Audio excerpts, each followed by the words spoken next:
Welcome to Indefinable Magic. Memories and thoughts inspired by a TV legend who says run a lot. Written and performed by me, Toby Hadoke.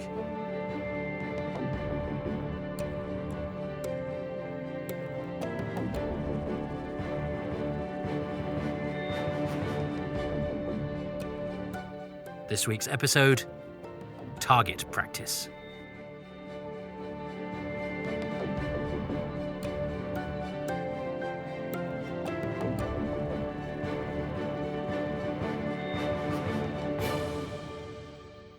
I don't think I've ever used the word capacious in anything, except when I have told people how important the Doctor Who Target novelisations were, and that they taught me words I'd otherwise not have known. But that's no bad thing.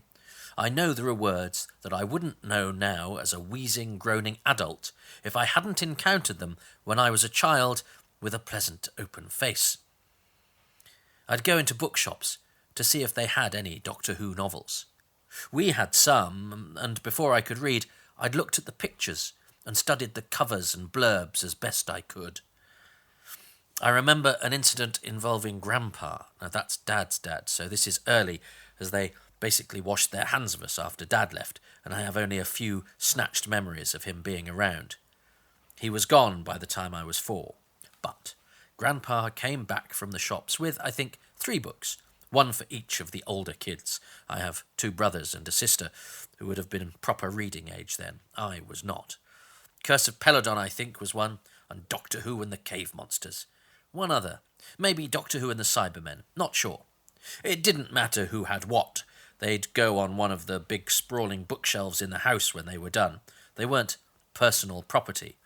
Doctor Who was a thing everybody did. That's why, sometime later, that part of the shelf was one I'd always go to, sorting the books into order, sometimes by author. Terence Dix might well have been the first name I learned of someone I didn't know. It took a while to put 2 and 2 together and work out that my Uncle Terence, albeit the more traditional spelling, and Terence Dix had the same name. And then there was Malcolm Hulke, whose name was reminiscent of the incredible Green Man, whose adventure on TV in slow-motion rage always ended with that melancholic coda of his human alter ego, Dr. David Banner, "Don't make me angry, Mr. McGee, you won't like me when I'm angry," hitchhiking to a sad piano, tinkling its tears. And Brian Hales was another Target writer. I thought it was Hay Lees for years, but he was the Ice Warrior guy, I knew that. Sometimes I ordered the books by which coloured spines fitted well together, or by Doctor, anything to be involved, and putting them into some kind of order seemed like something I could do, cataloguing the chaos. Doctor Who fans, for a programme about scattergun adventure, do like putting things in order, rationalising things. Unlike some, though, I'm not so strict as to worry about whether the one I'm doing is correct. There is no correct.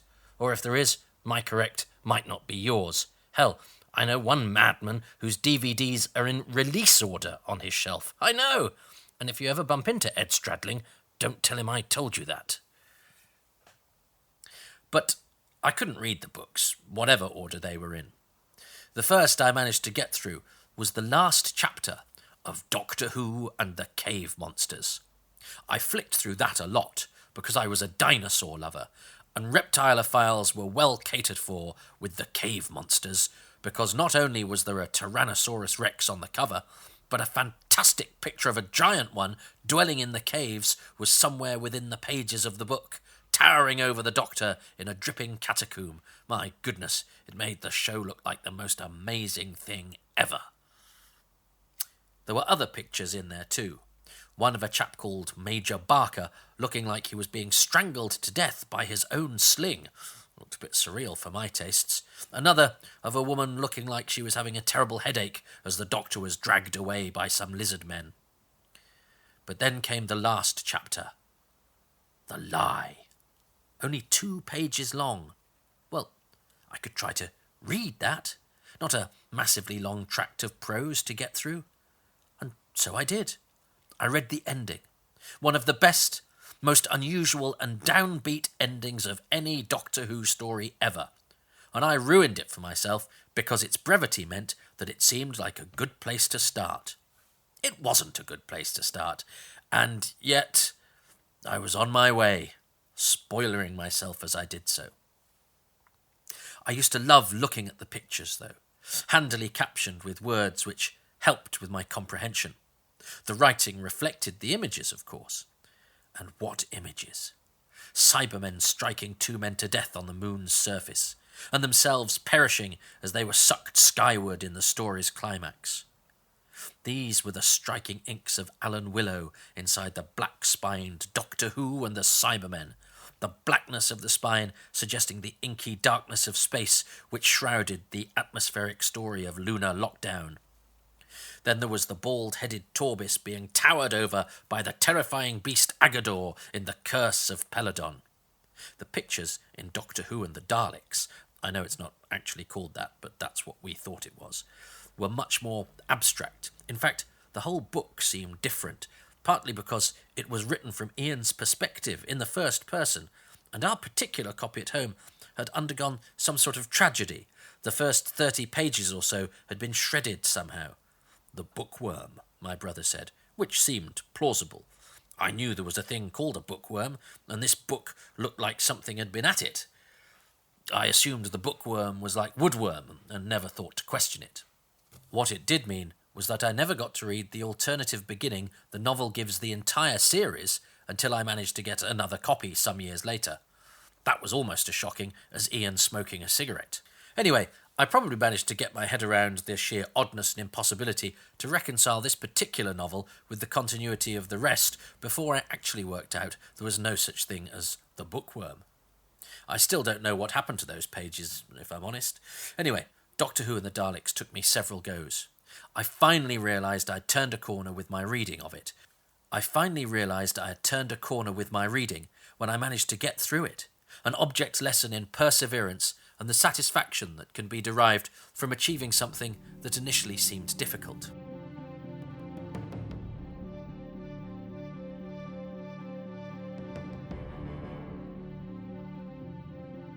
The first book I read in full was Doctor Who and the Web of Fear. It had a fantastic cover, the Doctor's face enlarged on a spider's web backdrop, a yeti shooting lasers from its eyes, and a tough-looking soldier ensnared in its binding light. A good mix. Soldier, gun, laser, doctor, monster, and Chris Achilleos' artwork, which deserves a podcast of its own, and will doubtless get one. But he's a vital part of Doctor Who history, and as much an essential component of the visual furniture of the show as anything that happened on screen. And I read The Web of Fear, and I followed it pretty well. I didn't get the reference to Colonel Lethbridge Stewart later being the Brigadier. I discovered that later, and wow, what a delight it was to do so. I thought all the soldiers were very brave, and it seemed so chilling and grim as they were picked off one by one.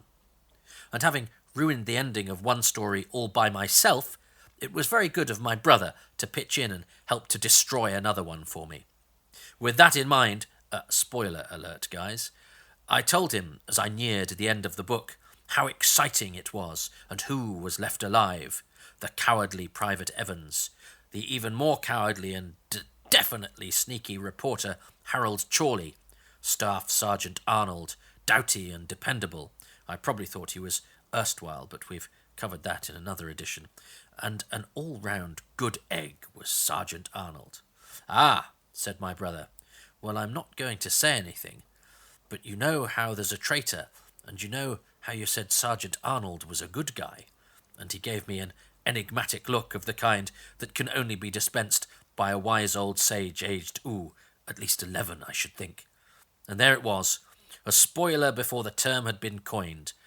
And so the story's big revelation was not the surprise that it could have been, by virtue of the fact that it wasn't a surprise at all. Still, the ending of the story did teach me a valuable lesson. In the book, Sergeant Arnold's death, as a result of the Doctor and Jamie tampering with the Great Intelligence attempt to drain the Doctor's brain, has an extra magic element.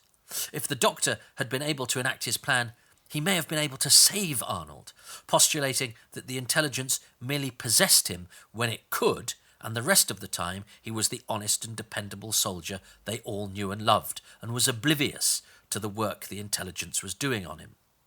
In the TV version, though, the suggestion is that Arnold was dead all this time, the first soldier to go missing, and that everything he had done since was just his dead body animated by the intelligence. I hate that ending, especially when in the TV version Jack Woolgar invests the character with gruff stoicism, a pragmatic soldier of the type who exemplifies the ordinary, hard-working British NCO. Don't tell me that was all an act.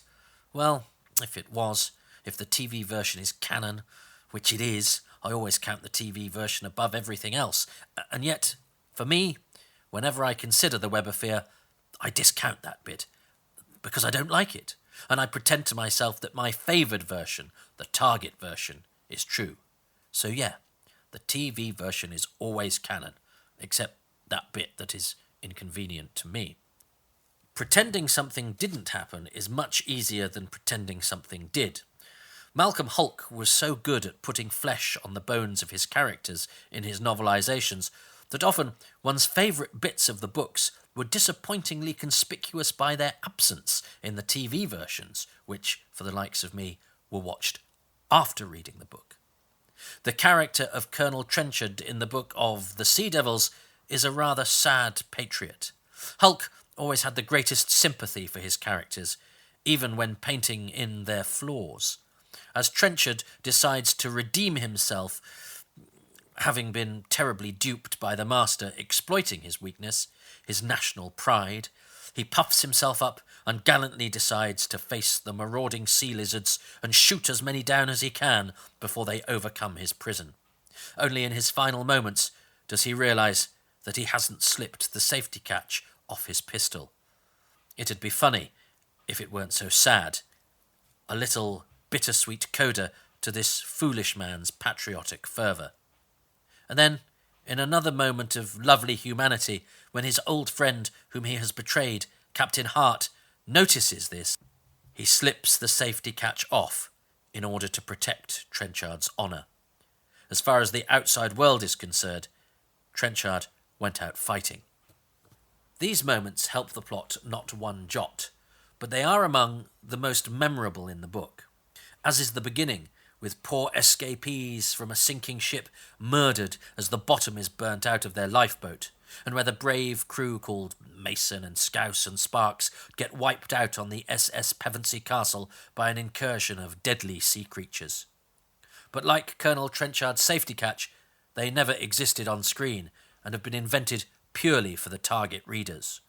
Although, to be fair to its TV version, the low-budget version of the SS Pevensey Castle scene, a radar operator, an SOS, a green hand and a terrified scream, are moments of great economy that provide a memorable opening for a production that can't sink a boat.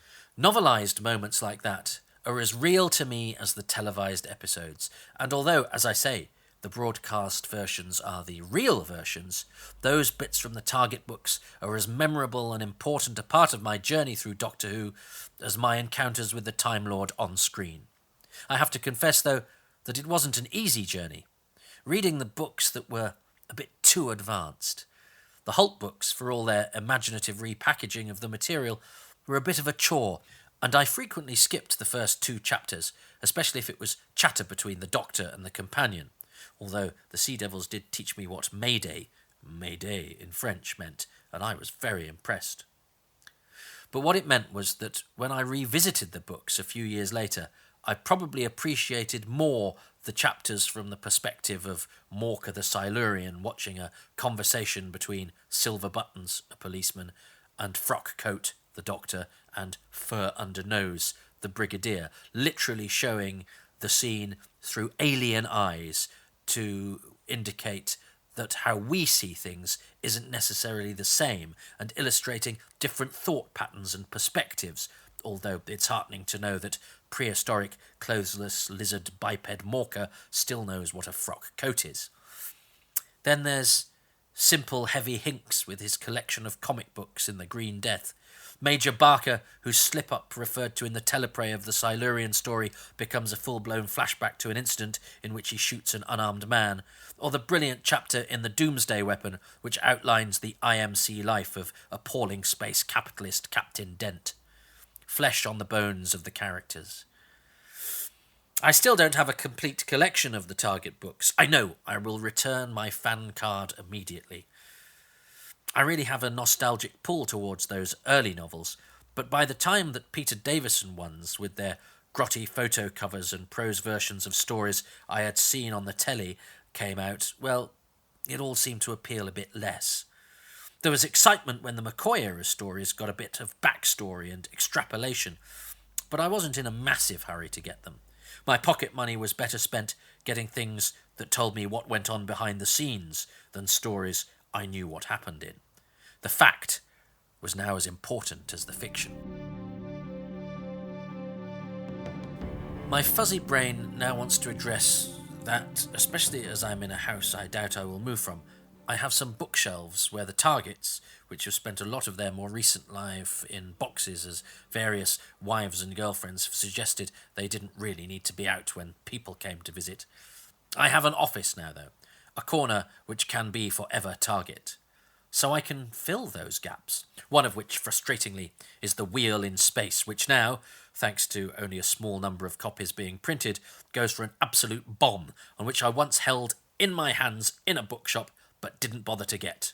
I'd started to get my hands on videos of the old episodes, and the TV programme. Well, it's the most important thing, isn't it? My nose obviously let me down that time. In fact, I remember being furious with Donald Cotton for deviating so far from the TV stories, and then totally messing with the Romans, because even though I'd loved the bits Hulk had augmented his stories with, that was only because I didn't know they weren't in the TV series. But what Cotton had done had not replicated exactly what happened on screen, and this, especially when dealing with sacred screeds and missing episodes, was tantamount to cultural vandalism. Now, of course, his novel of the Mythmakers in particular stands out as one of the best of the whole Target range, and one that has some gloriously self-indulgent jokes and a cheeky style totally lost on my humourless younger self, who found such notions as invention and extrapolation and wit to be unnecessarily gauche when a glorified transcript would have been more the ticket. The TV version of the Mythmakers is funny, but not nearly as funny as the book, which revels in its comically flawed characters, from the bored Menelaus to the heroically dim and cowardly Paris. So, what I needed as a kid was very different from what I want now. The things that annoyed the younger me are the very things that recommend these novels to me now. And notice, I've barely mentioned Terence Dicks, the most important Target novelist of them all. His books were definitely the most accessible, and definitely the most faithful, so his were the ones I cracked the earliest, and which laid the foundations for me being able to revisit those I'd tried and failed at before. Dicks was my gateway drug into the harder stuff peddled by Hulk and Cotton, and especially Ian Marter, with his blown-off heads and splitting skin and people saying bastard. Soft Dicks led to hard Hulk. I doubt there's a Doctor Who fan of my generation whose journey through Doctor Who, and indeed through the English language, was not charted by Dicks, and yet bar his early attempts, where he had more time and did more than his fair share of additions and extrapolations, Day of the Daleks, the Auton invasion, I have no need to revisit them. The Dicks books are cherished events, but they offer me nothing I need now, because my needs have changed. I can imagine rereading the Mythmakers, probably the Sea Devils and the Cave Monsters, and maybe even Doctor Who and the Cybermen, to remind me of those heady days when Controller Hobson had the character trait that he was a Yorkshireman. But the Robots of Death? That slimmest of slim volumes that only helps to make the brilliance of the TV version even more of a pleasant surprise? Underworld? Planet of Giants? No tar. I haven't read any Henry James, so I think I owe it to myself to leave those Dicks books as ornaments in my office, totems to those pioneering days of word mastery. So why keep them at all? Well, because they represent a cherished part of my childhood, an exciting treasure trove of goodies that filled those interminable gaps through seasons, which could enliven a trip to town, or which could eat up the book tokens I'd been given for Christmas. These often gathered into piles, and because my birthday was so close, could accumulate into a hefty sum, which could get me more than a decent haul. So yes, there's a small place in my office, and there's a place in my heart for those old Target books, and that place, well, that's very big. Huge, in fact. Capacious.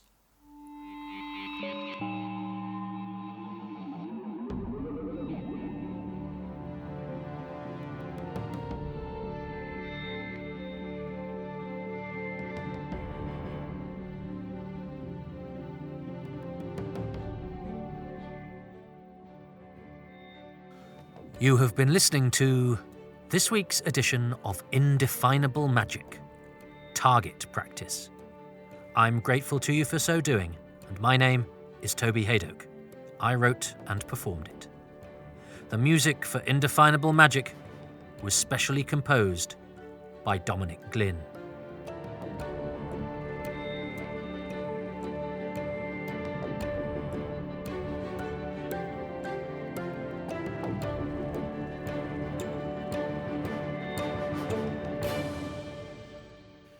You can get the Target books of The Web of Fear, The Cave Monsters, Colony in Space, and all the others mentioned at various online and specialist outlets, except The Will in Space. You'll have to look a bit harder for that one and fork out an absolute bomb.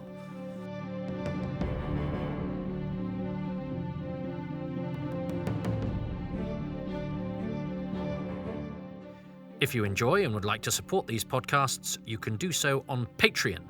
That's patreon.com/Toby Hadoke. It has different tiers and can unlock bonus or early material, but generally it's a pay-what-you-can/want model. If you don't want to do the monthly commitment thing, you can just buy me a one-off coffee whenever you like at Ko-fi, which is Ko-fi, Ko-fi, Ko-fi.com/Toby Hadoke. And please plug and rate them wherever you can. It just helps. Otherwise, I wouldn't have to record these awful pleading things at the end that everyone, including me, hates. Anyway, that's enough of that.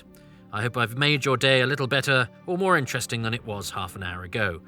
Until next time I attempt to do that, stay safe and well, and happy times and places to you and yours. Goodbye. Coming soon, from Toby Hadoke's Time Travels. Oh, there's so much out there. Doctor Who Archives, Files, Matrix Databank, the complete history of time travel. And it's all wonderful. But you can't really take it all on the bus, can you? Or digest it when you're doing the gardening. Oh, look out, your Varga plant needs a prune. And there's still stuff to be discovered. I have, however, dug up a copy of Tobias and the Angel. Myths to be busted and observations to be made, all in one handy audio package. Newman seems certain that the show is going ahead, but this is not a view held by everybody. Because frankly, as far as Doctor Who's concerned, you can't have too much information. Well, actually you can, because it's a new podcast from me, Toby Hadoke, going through Doctor Who one episode, that's episode, not story, in disgusting detail. I've just had an email from one of the Coal Hill school kids. In fact, I found all of them bar one. And so for once, the when, Filming has been put back to July the 20th.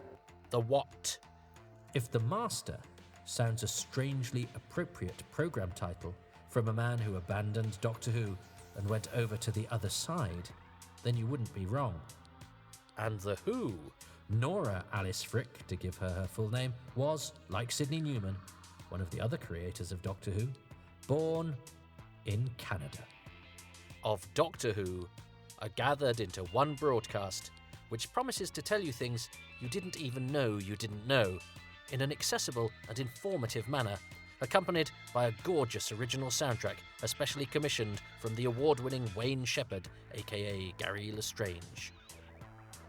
Too much information, and, not for the faint-hearted, its sister podcast, Far Too Much Information, for the stuff I couldn't fit in. Coming soon to Toby Hadoke's Time Travels in all the usual podcast places. Subscribe to my mailing list at www.tobyhadoke.com for early access and for exclusive content. Toby Hadoke's Time Travels, 4 very different Doctor Who podcasts, all coming soon.